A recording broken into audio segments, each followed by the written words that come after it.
Salom. Ushbu videoda ADS Consultancy platformasida subcontractor kim ekanligini, bu rol nima uchun ishlatilishini va uni kompaniya sozlamalarida qanday qilib to'g'ri sozlash kerakligini tushuntirib beramiz.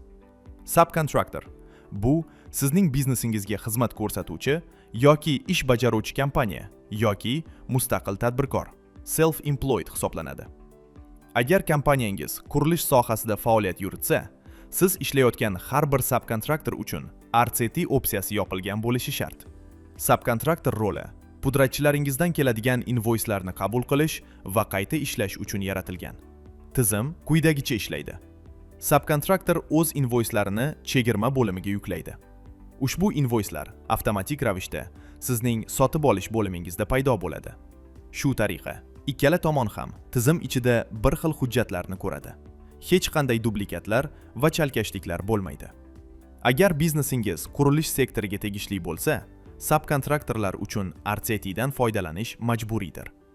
RCT yoqilganda, invoice avtomatik ravishda sizning sotib olish papkangizga va buxgalter paneliga yuboriladi.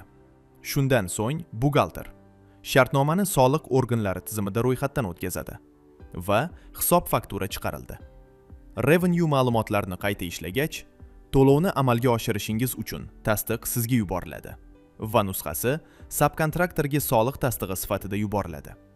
Subkontraktorni kompaniyangizga qo'shganingizdan so'ng uning kirish huquqlarini to'g'ri sozlashingiz kerak. Buning uchun subkontraktor yonidagi tahrirlash tugmasini bosing. Ruxsatlar bo'limini oching. Kerakli subkontraktorni toping va kirish rejimi sifatida faqat shaxsiy hisob fakturalarni tanlang. Bu sozlama quyidagilarni ta'minlaydi. Subkontraktor faqat o'z invoyslarini ko'ra oladi. Kompaniyangizdagi boshqa foydalanuvchilarning ma'lumotlariga kira olmaydi. Ko'rganingiz uchun rahmat.